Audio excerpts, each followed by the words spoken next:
have the time as 6:30. We'll just cut all of this conversation. Quality as it is.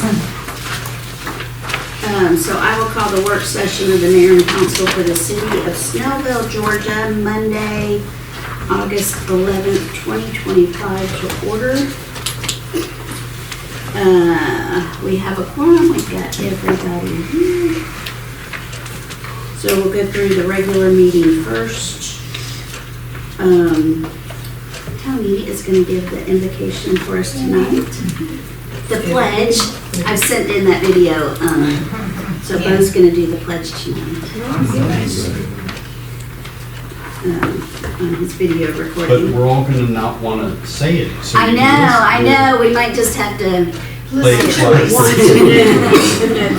We'll say it first and then play it. Lip sync. And then we have the approval of the minutes. Public hearing, we have, we've got our first of 3 public hearings for the 2025 millage rate at 4.0 mils. It's not quite the rollback rate, so we've got to do the 3 hearings. And I need to verify August 25th. So our next meeting, we have that meeting at 11:30. We make sure that there'll be, I may not make it. So Todd knows he'll be here. Yeah. And you'll be here. And- Yes. Okay. So we know we've got 4. 11:30 and then 6 o'clock. Yep, I'll definitely be here for that, so. We've got that. We've got the first reading on the Thomas Investments LLC and the Tree Lane Development LLC. Questions or any discussion on that for the work session? We had of course, the first read tonight, but we're allowing any more discussion during the work session if anybody has questions, comments, concerns that we need to get addressed before the final vote. Get a case overview. The first reading from case. During the meeting or now? Either one. Well, during the meeting, it's just waiving it, so we won't. Right. do it then. You want a whole breakdown, or you want the high notes, or how you want it? Whole breakdown. 108 units, Tree Lane, behind 12 Stone, 15 acres. If you kind of look at your site plan, you can see how it's configured. The biggest challenges, I think, here, we've received from the public and the planning commission, it meets the land use plan. In the Health Village. So the concern mostly is for traffic and the ingress and egress over to Snellville Drive, which they're prohibited from making. That's basically what we heard from the public, is they're worried about that, stormwater and traffic. So there's no connection to Snellville Drive. It's prohibited by an easement that's been, that was reported by the city when they developed Maxie's property. So there's a no build zone in that connection. So the only way to get that removed would be for us to remove us from the easement, which would require an act by mayor and council. Okay. Yeah, I was really confused by all of that, Now here, I'll give you, it's not, why people were bringing that up, but well, their concern is, real quick, that they've requested not to provide interparcel access to this PG zoning to the north, which is reasonable. Topo is bad too. So the concern is that once they cut off access from there, which they're not required to give between dissimilar uses, that the people are going to then, that they're going to have to connect through Snellville Drive, which is, hold on. Snellville Drive, which is way over here. There's a little access piece from Maxie's old piece of this property where the new Best Buy is, right? So as part of that trade out, couldn't get enough trees here because of the big ones that cut down. So he said, well, if you want to count trees from over here, you can't develop them either. So we gave them this area to count the trees, and there's some other trees in here along the stream buffer that they counted too. You can't already build in the stream buffer, so we didn't X that out.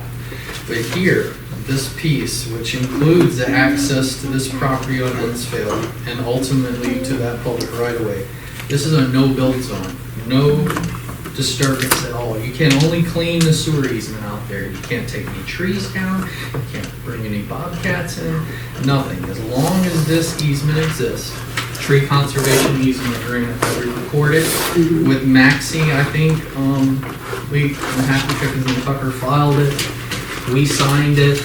I think we signed it. Missy, or Melissa Butch, and me, but then they also, we're party to the easement as well. So as long as the easement's in place, there's no disturbance there. You can't disturb, you can't build a driveway there. It's very simple. So the access portion to Snellville has nothing to do, with this property, by the way, because it's off-site. I mean, but that's the concern ultimately. We don't want this dumping here. So if you look at the topo, this piece of parcel that Maxie has left, this back, is mostly unbuildable, except maybe right in here a little bit. But even then, they don't have any access to Snellville. They have to go up to tree, or that little cut through. Yeah, between those. And even there's a big slope easement, there's a pond. Like, the ability to develop that separately from this is probably like 0.001%. Well, I think so.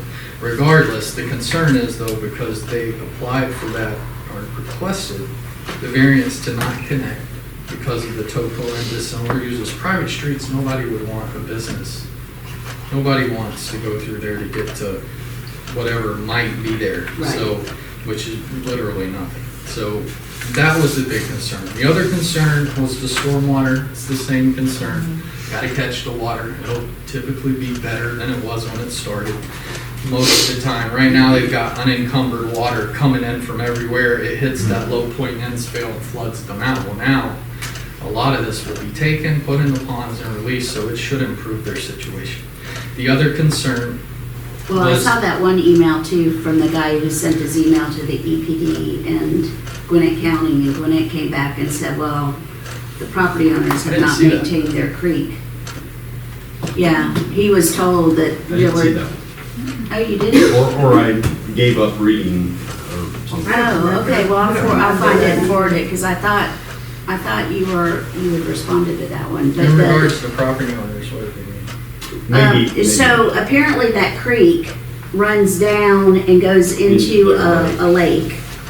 And a guy that's on that lake said that they already have problems with the lake and with water not staying in the creek. And had emailed Gwinnett and the EPD about it. And I think it was Gwinnett that came back and said, well, there's like 3 trees that have fallen and rocks that have gone in and This dirt property? built up. And it goes down into. Yeah, it goes down into Lake Zola. Yeah, and this guy was saying that that development's gonna mess up our lake. Okay. And he said, well, all of the stoppages in the water flow was on private property, and the private property owners were required to remove the trees. Now, is that- It was this estate lot. Okay, He was complaining, and the creek runs across there. So did they clarify which, I mean, is it on this property? No. Okay.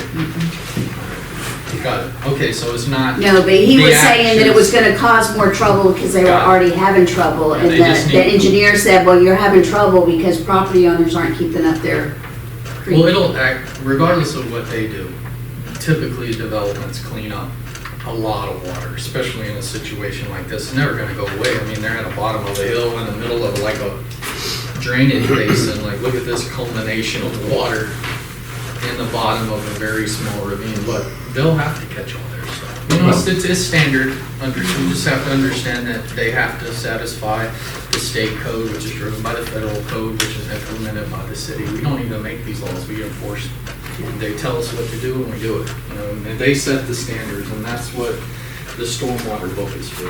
Okay. And then the third one, the other concern was the unique nature of Tree Lane, and I Yes. agree. Yeah, it's gonna be. It's a weird interesting. thing to kind of come out. It's gonna be right in, right out there. There was a solution at one point in time with East Side to do a big roundabout there, but they didn't want to pony up the right of way there, so the county couldn't take the extra, and I don't think the city wanted to pay it, take on that cost either, so that project kind of got pushed down. There is still that one little piece, and that would exist regardless of the use. Right. So, and kind of to get into some of the simple traffic narratives some of the narratives that were being spoken they were not true. A commercial building, a shopping center, it's going to generate up to 5 times more total traffic than a neighborhood. And it's easily seen, you can go sit outside of Walmart 24/7 and then go sit out in front of Saddlebrook and just count the cars, because that's the comparison. So understand it's a weird kind of county relic of a road, but that doesn't change, and that's where the access point is. So there's no way necessarily to satisfy that at this time. I mean, the only other way was to try to get back up to 124, but I mean, again, 102 homes in the grand scheme of things is a small impact on traffic compared to a 80,000 square foot retail or office business, as far as you want to stack them up, as far as intensity goes. And Jason, looking at the actual Google view, Tree Lane is 2 lanes headed back towards the hospital there, so I mean, it's not like you're going to be pulling out into a single lane. Oh, no, I don't think the traffic It's will 2 be lanes, airy but it there. goes down to Right. 1 around. Right, the but curve. it doesn't go down until Around I mean, the curve. ultimately, fairly, you can fairly get back to a light. Just You just have enough to do a time little- to head off someone coming in the wrong direction. yeah, That's a whole other mess. yeah. But I did hear applicant's attorney speak that if there were any suggestions by Gwinnett County that could, alleviate some of those issues in the design when they tie into it, that they're So- open to it as well. Tell me, this entrance that's coming out here, that won't line up at all with the unnamed No. street, will it? No way. I mean, it's way back here. Yeah. So this is only they'll have to only come out this Yeah. way and then go down. So that's gonna put more pressure on that 4-way stop, which isn't a big deal. What will be a big deal is getting down Medical Way to here, in the afternoons especially. Oh, you mean coming back? Yeah, well, because they'll be coming down this way. Mhm. They have to come through this. Am I at the right place? Yeah, then No. they turn right. I'm into sorry, here. no. Yeah, you're talking about, this is where the This is where I'm problem's gonna be talking right about. here. Yes. So this 4-way stop is never bad, but coming down Medical Way to go north on 124, to make that left out of here, Maybe that's an improvement that Is- they have to take out, off-site improvement or something. it's not easy to do when there's a lot of, like, that 4 to Cross 6 traffic. hour. Right here. And then to come out here and get through here is pretty miserable that time of Are you day. talking about the left on the tree lane or presidential circle? Presidential. Left on a So presidential. if you from go Medical left Way. on Yeah. Presidential, that you can go Right. on up to 124, Yeah. It's a half mile away from the site. huh? That's a half mile away from the site.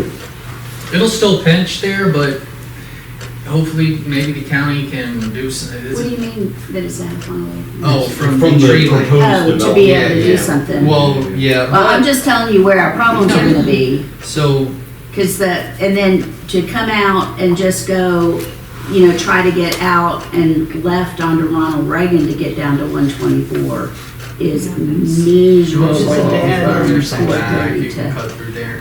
Regardless, Yeah, concern, hopefully Gwinnett will look at it, but, they can build it right now, a bunch more, so. Concerned, but there's not a ton we can do on that I one. wonder if there's enough space for them to do a really nice. Remember, we one. tried to do that I thought we here. were doing one Yeah, here. well, maybe there looks like enough room, it's not lined up, but you could line it up. I think they are doing that. Well, and we had talked about That would be great to have that. moving Of course, we the, just paved the streets.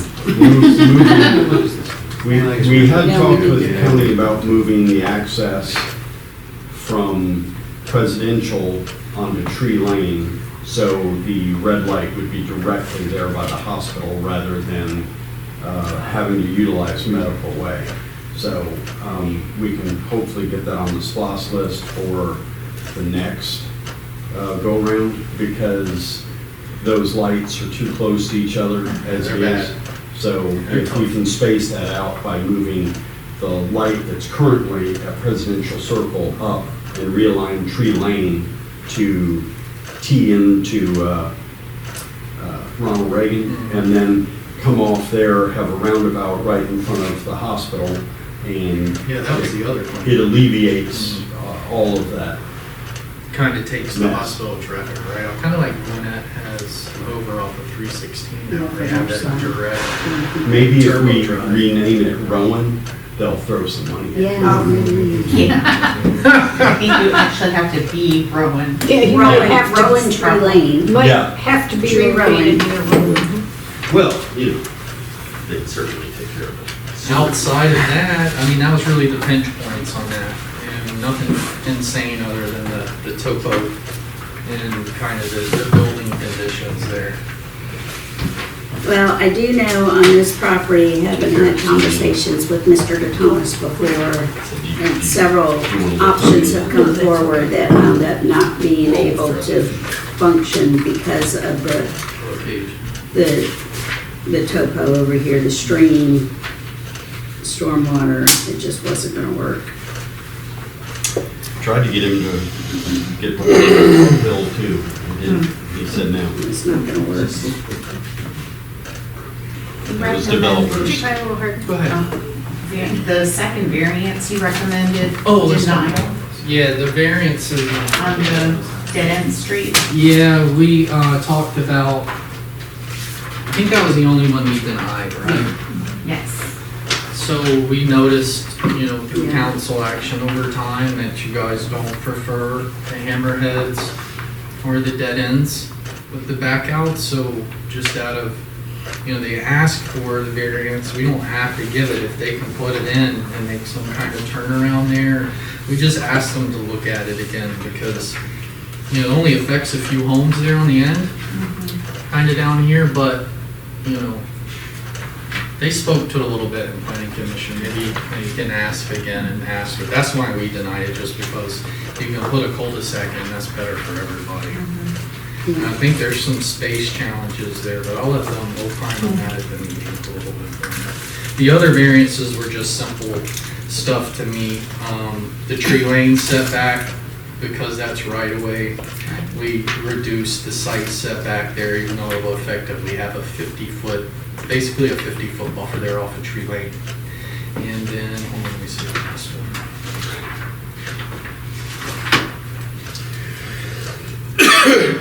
Oh yeah, the parcel, the interparcel access to the north, approved. Topo and dissimilar uses, private streets. If they're private streets, you don't want to run to a public shopping center. That may or may not be there in the future. Likely not. Hammerheads was number 2. Number 3 was the one I just spoke about on the setback from Tree Lane.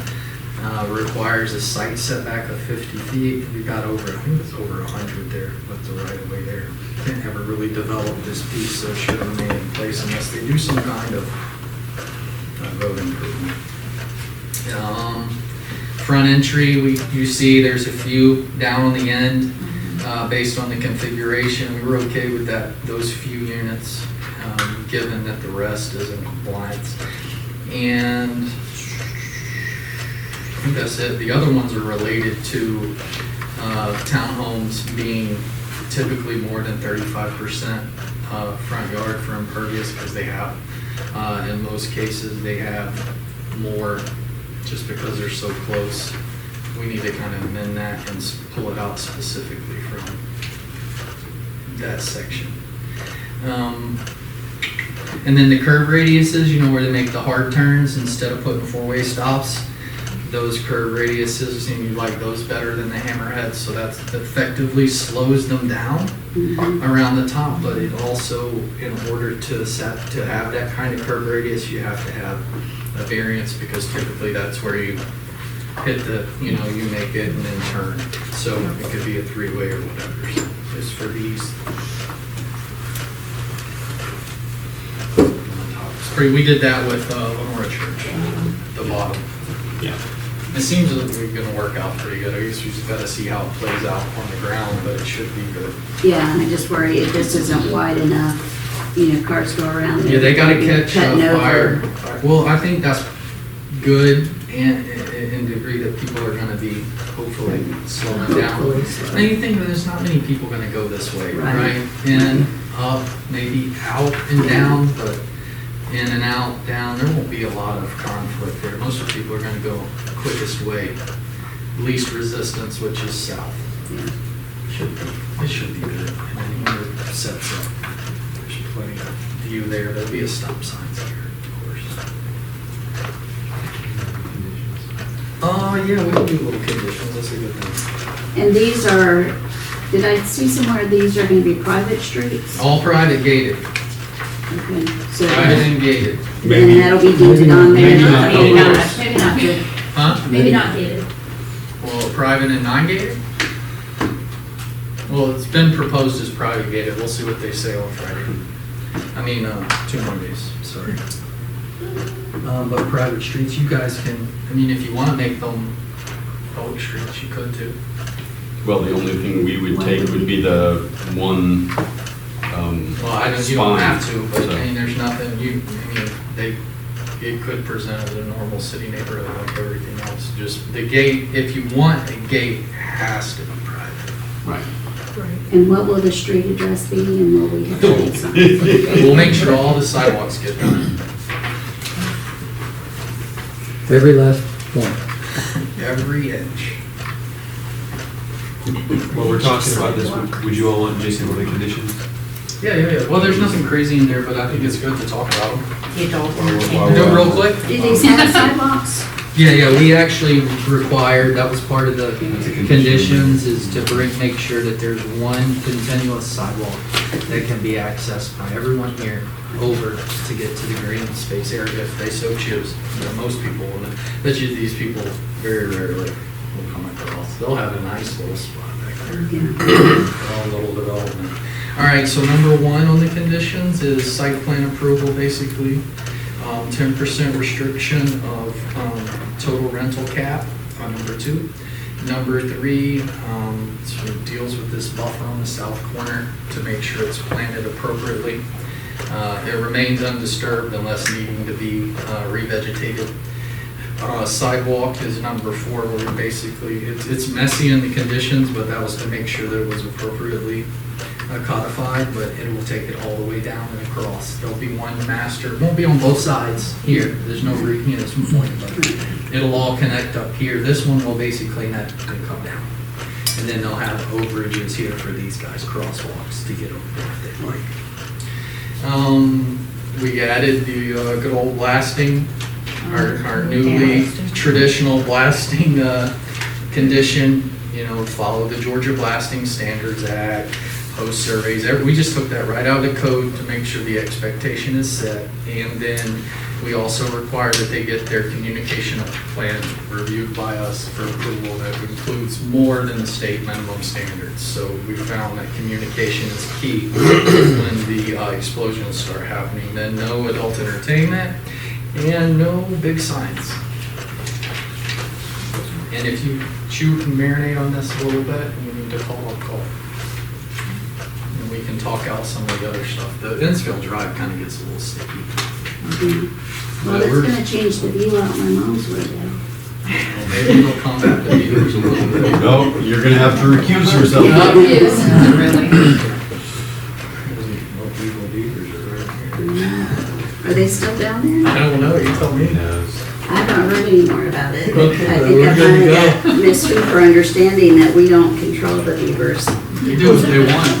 They're terrorizing the Gwinnett Parks too. I mean, over at Parkland Triple Mill, they like climbed a Association. tree and they've started putting chicken wire up now to combat them because they're taking out We big know. growth trees. There was one at Lower Johnson Lake, I don't know what Yeah, happened to him, but he was chewing up his, I didn't have anything to do with whatever happened to them, but yeah. Are you sure? They moved up into Yes, Upper a nice Johnson town, Lake though. at one point.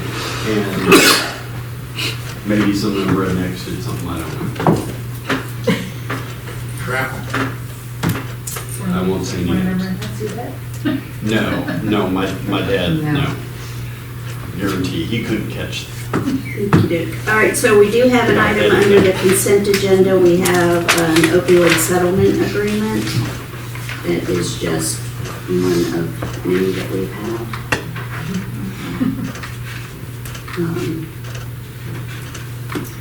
So we'll approve that. Of course, that's all coming through the class action suits and everything, so there's not really much that we do as far as our legal side of things.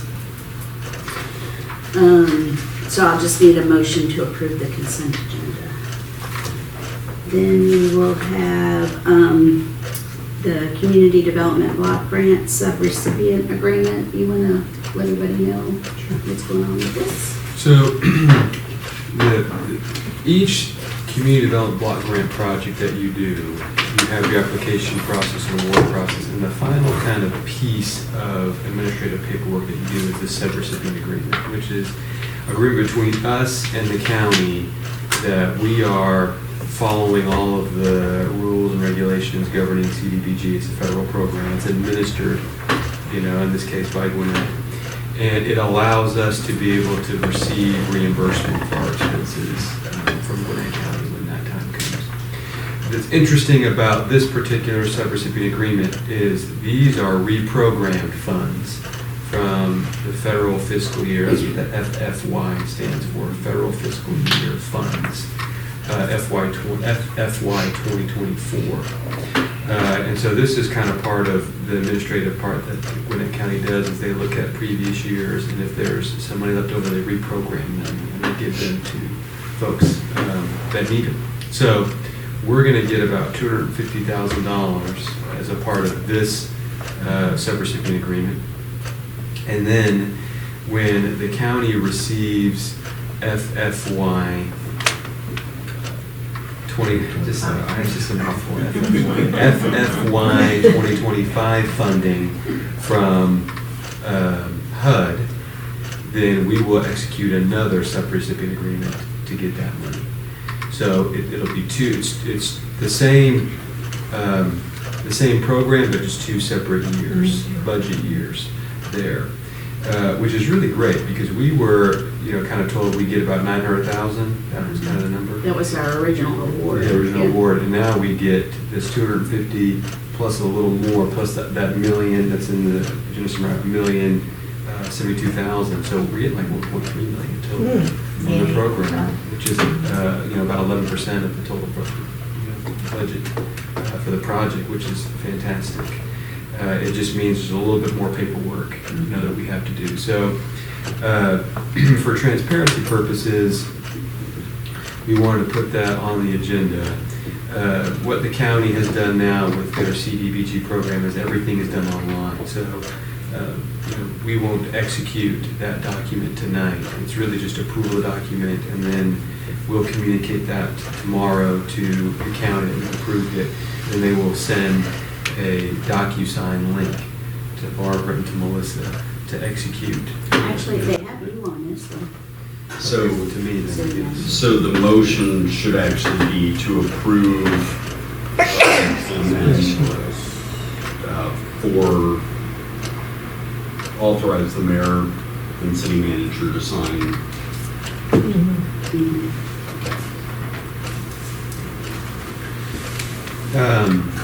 Is there any questions about that? And we'll use this obviously on our community center project, but any questions about? There's not. Is it sidewalks, right? Is it sidewalks or community center? What Community center. Community center. center? So that's the big. Yeah. Yeah, they take it out and down. We were originally awarded a $900,000 grant, and then they came back a couple months later and said, hey, we're gonna have some extra money. Give us a little more. That never happens. Right. I know, and then now we've got this other $200,000. It's Christmas. I know.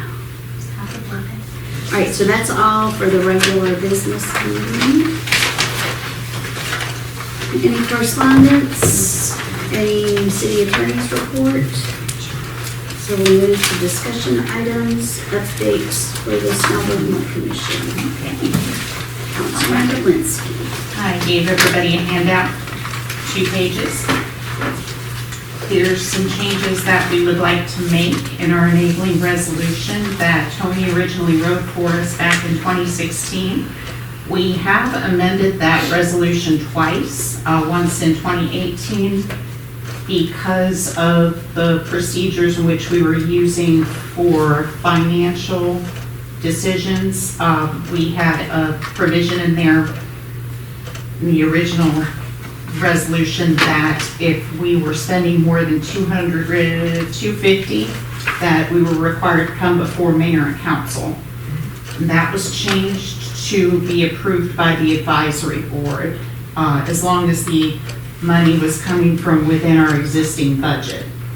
And then the last change that was made was that a city council liaison should be present for all of the advisory board meetings. We made that change back in 2021. Additional changes that we would like to make, I've got them all here in order for you. With the first one, the students a couple of years ago had talked about changing the name of Snellville Youth Commission to align more with City Council rather than Gwinnett County Commission, for example. So they would like to change the word commission to council to be, again, in greater alignment. Change number 2, the membership right now is capped at 30 for the student members. I would like to take that up to 45. This year we have 32 students, so definitely want to be in compliance. We may never get up to 45, but as we build this program into the future, I want to give you that flexibility in order to expand our capacity. So that's the number of youth that can participate in the Yes. program? Yes. And just for everybody's information, Swami has 80-some in their program. It's a little different program, but. They run theirs more of a volunteer organization as opposed to a governmental and activity-based. So it's a little different philosophy, but they do have some other nuances there. And change number 3, the membership currently, it is selected by the voting members of the Snellville Youth Commission, the advisory board. I would really like for mayor and council to have final approval of the students. You may decide that it's simply a formality, but 10 years down the road, that may be something that mayor and council will want to have, depending on how the organization grows and changes. So right now, for example, we have 32 students. I have a list of student names available. We could easily put those on an agenda, an official final approval from mayor and council, and then swear those students in at the same meeting and have it be more of a formality. Kind of a formal kind of thing. Exactly. So, just, again, protecting the longevity. Section 4 in number 4 change, under meetings. Right now, I know you've been relying upon me to be your liaison,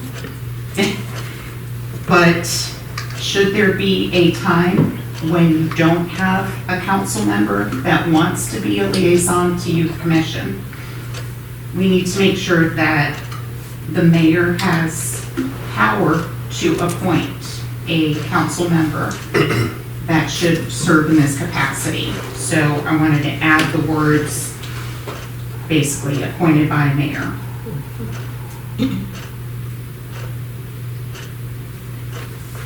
Change number 5 actually is the most complicated of all and involves the attached handout.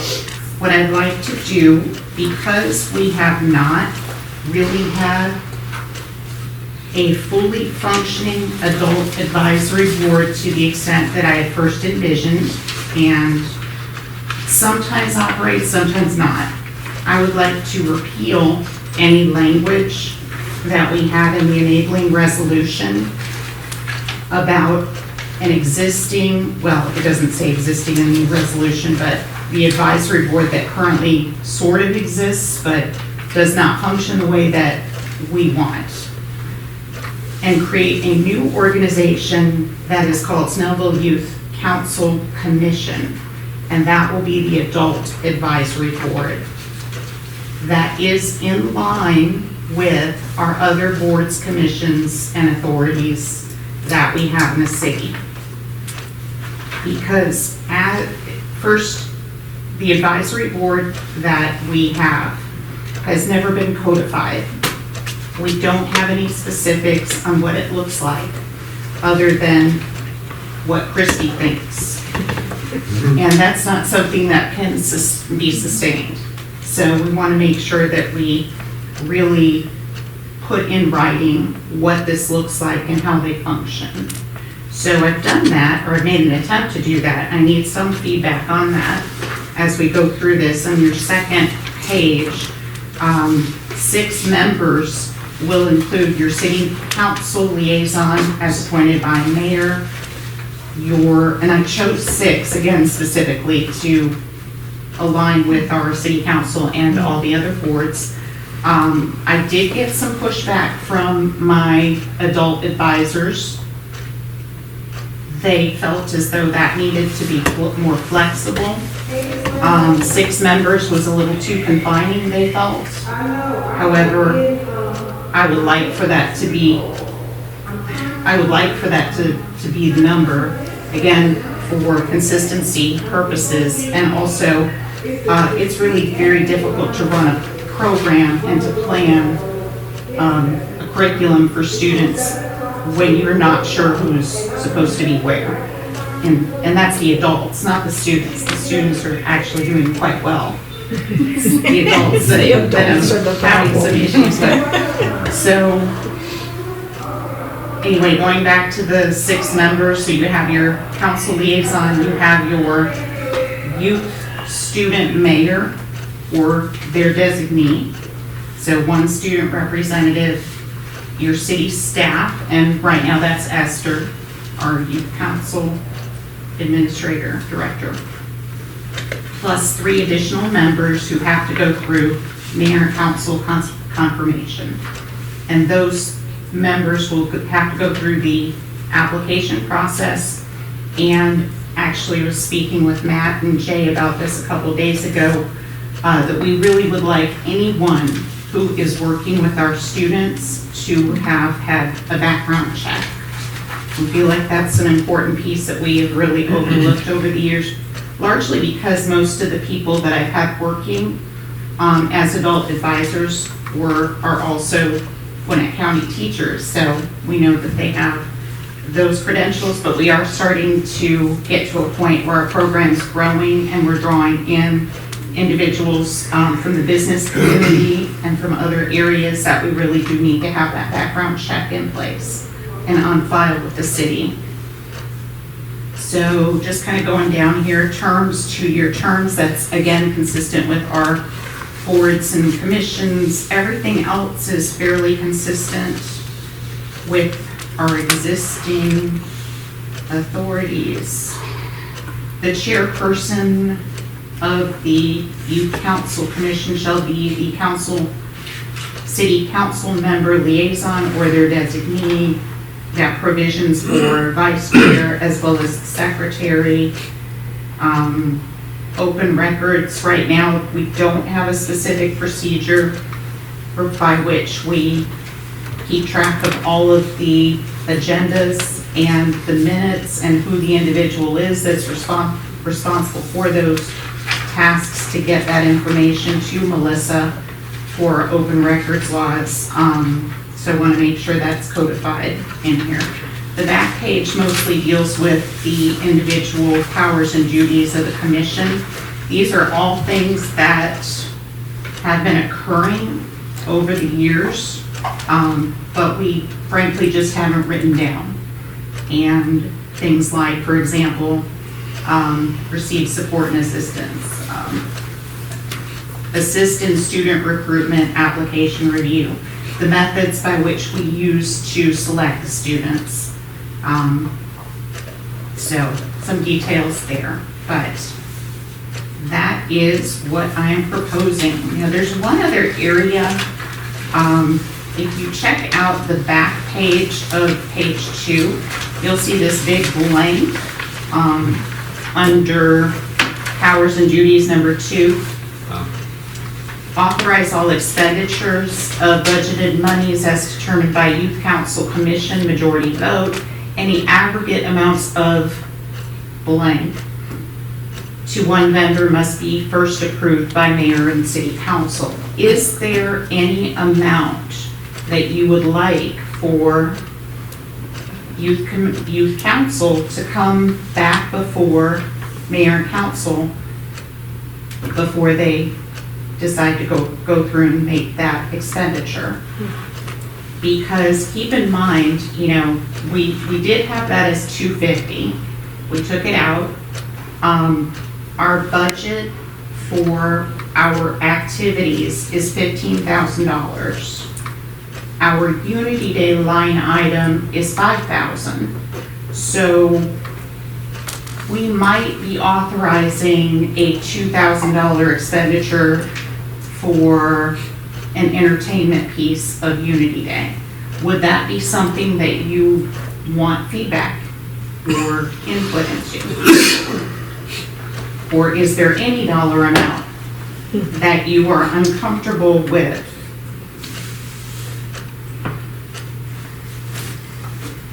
This is assuming that it meets the line item in It is with, the budget. assuming in it's your- in within their the budget. it's within that $5,000 amount or the 15,000 Right activity now, budget. and I think this is something too that we'll be looking at. I don't think it needs to go in here because I think it is up to councils in the budgeting process. But this year, the budget for the youth commission was like at 41.5.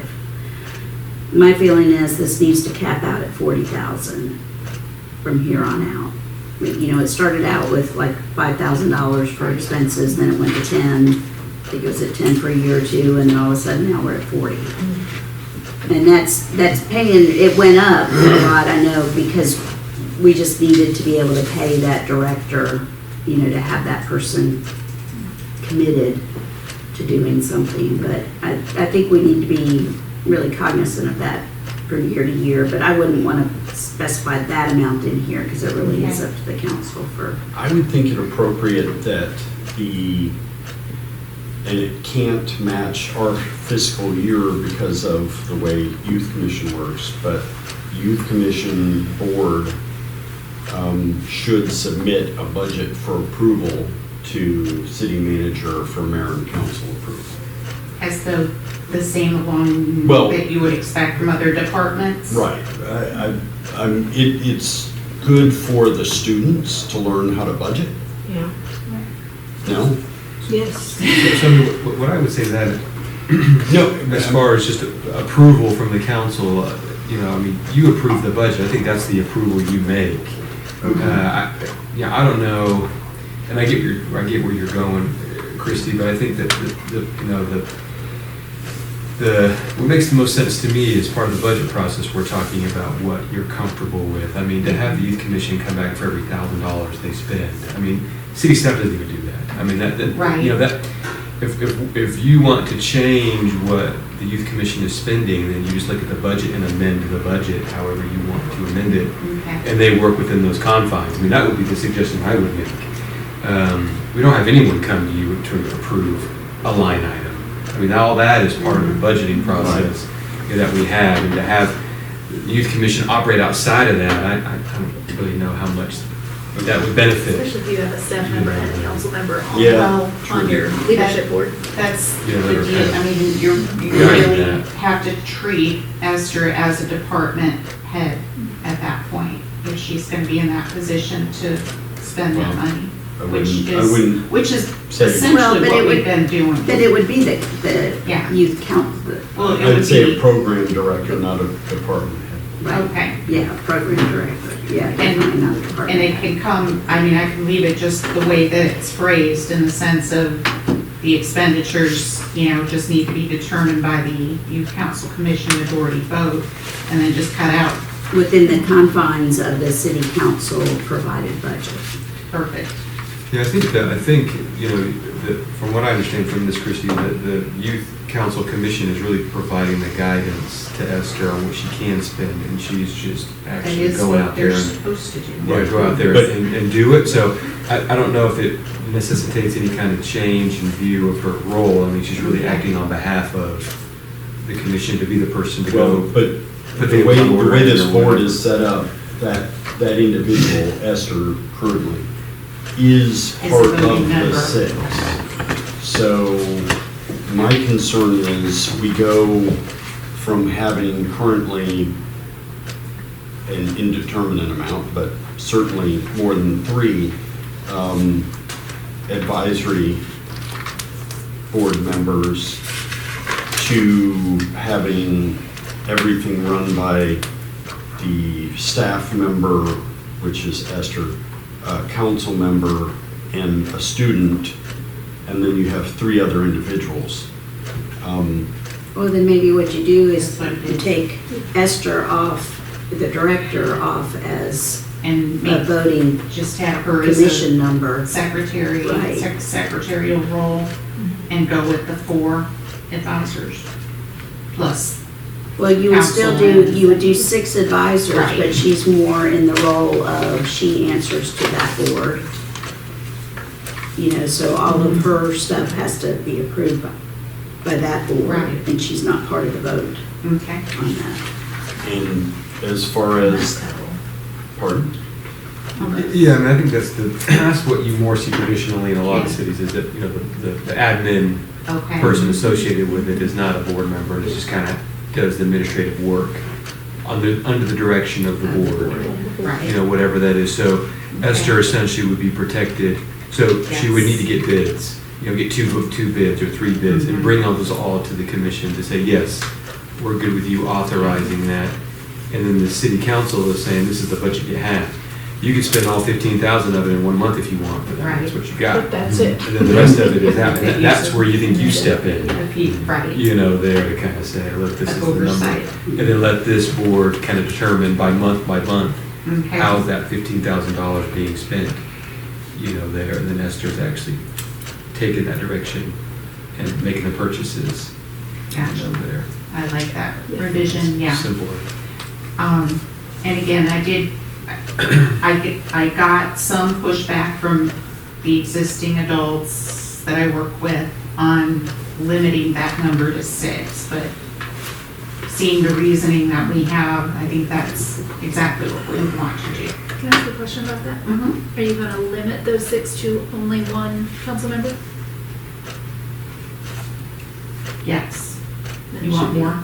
No, I just want it clarified or codified that Yeah. it can be more or it is only 1. It's only one. One council member, I would 3, I would think your advisor should be anybody who, 4 advisors. yeah. Wants to work with the kids. right. Well, they've got I I've mean, got right now we have- qualifications we right have- here Okay. listed.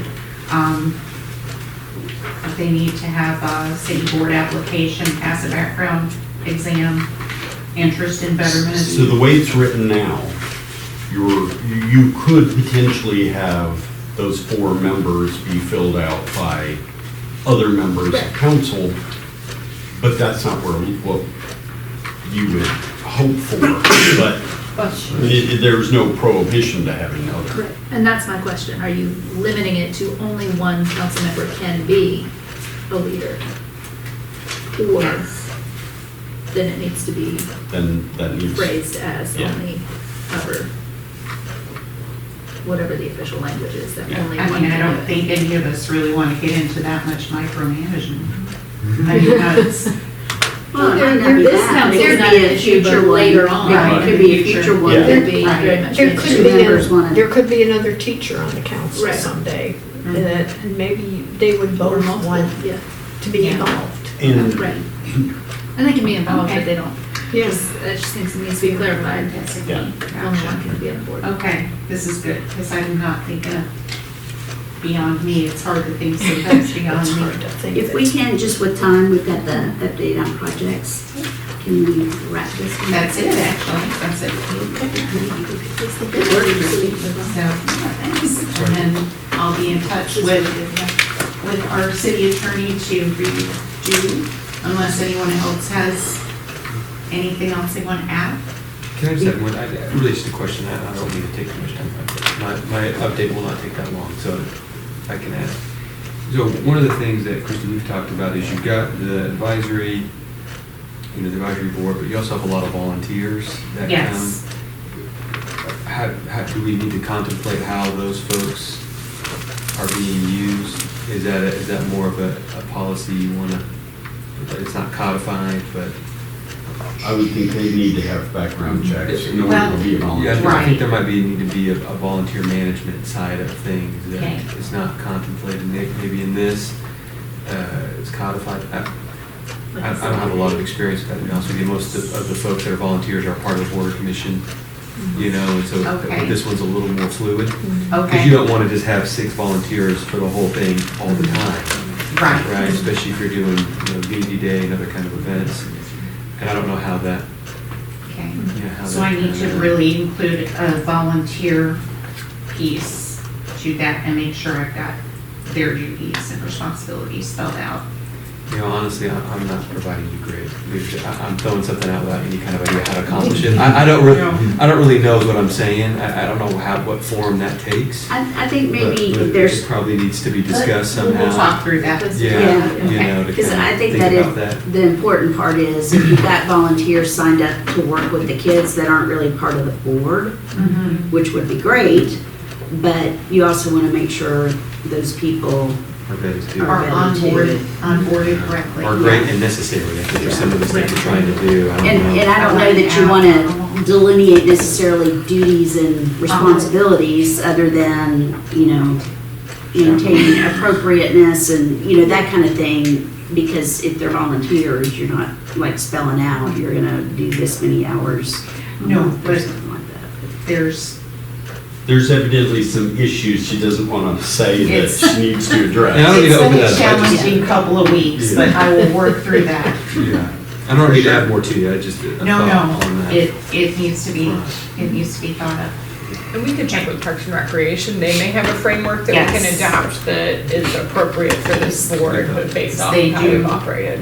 They do, They do. they currently do. More than anybody else does here. I mean, they're Okay. kind of the department that has Yeah. most of I that. thought about doing, we'll work through it. I'll get back to you. That's good. Yeah. Thank you for your work on this. Okay. Okay. And then our project update. Thank you, everybody. I will be brief here. Just a few things.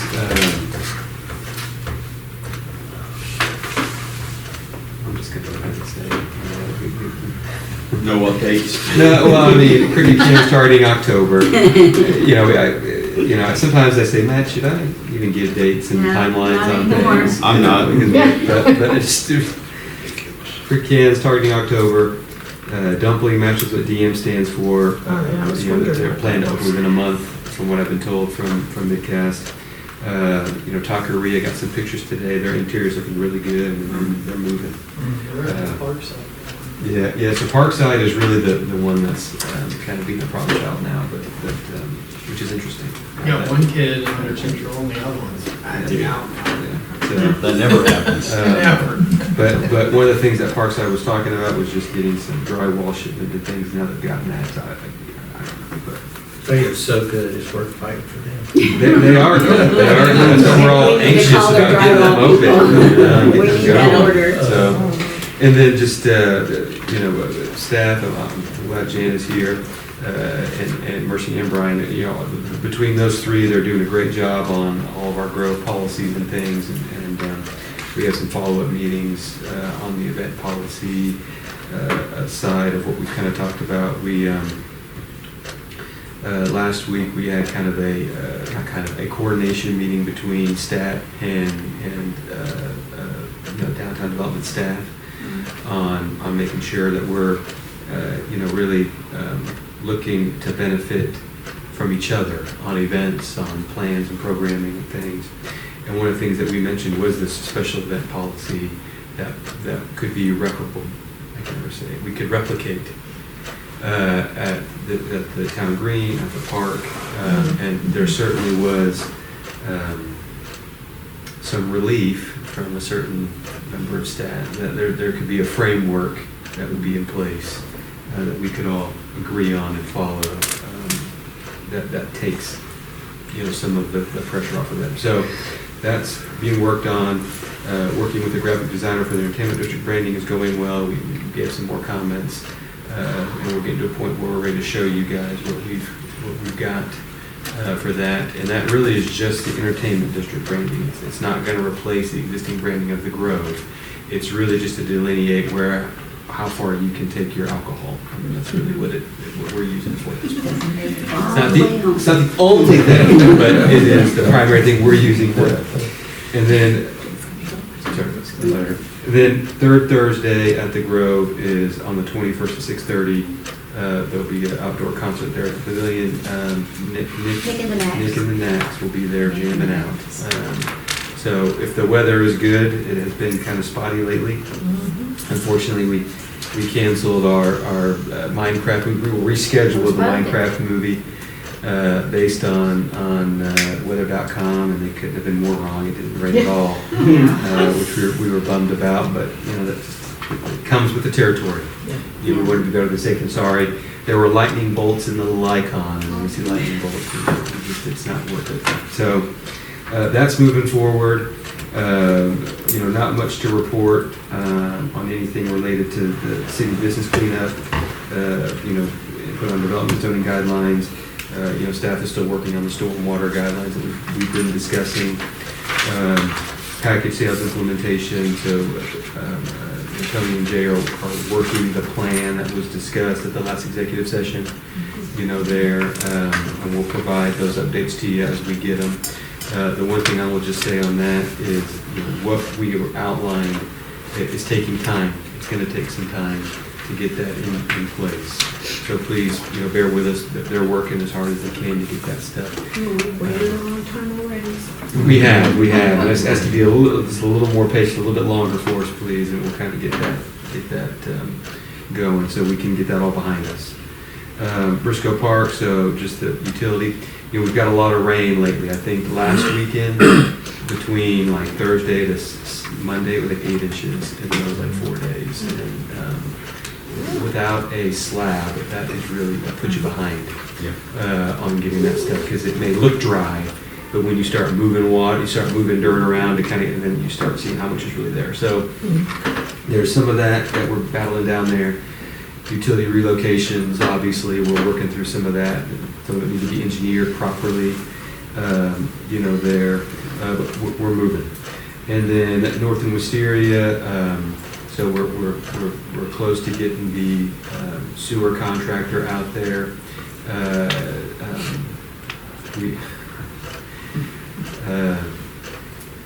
just love you guys. I just want to say that. We are battling AT&T on utility relocates right now. Not them again. Maybe you'll run into Brandon. Well, We will be there on Thursday. well, you should talk to him. He and I have been in conversations. We had no one else to turn to, so Brandon was we talked to So everyone we at need to AT&T. make sure that the utilities are out for the intersection improvement in North and Wisteria. Yeah, we need them done yesterday. So the urgency. Did you have a chance to check on whether we were able to expedite the sidewalk for that little section up to from? That's going to be a challenge because some of the utility relocates will be there. I think. So we're at the mercy of AT&T. I think you just pulled that out of it. And I think it's also, the other consideration is it being an active construction zone. Working through some of that is a challenge too. We don't really want people walking further in to the construction zone. I know, but they I know. But I mean, we don't want to invite them, to do that. that's probably a bigger consideration than the AT&T thing, just from a standpoint of liability for us. Yeah. You know, of somebody At least if doing they weren't invited that. and they went there, it's a little more at their own risk. But we are pushing on AT&T. They're the only utility left to relocate their stuff. I just don't. Is it underground fiber or is it? Yes. Over, okay, It's so basically just underground fiber. Okay. It's almost like the conversations I have with Zanny. I don't know what to do sometimes with your kids. You don't do some kids. I don't know what to do with AT&T. They're just the one that's the challenge for us. And it's a totally different So group for the underground utilities. Yeah, it is. Over. Right, we're at So, 6:30. that's it. We're 7:30. Time to go. On the move.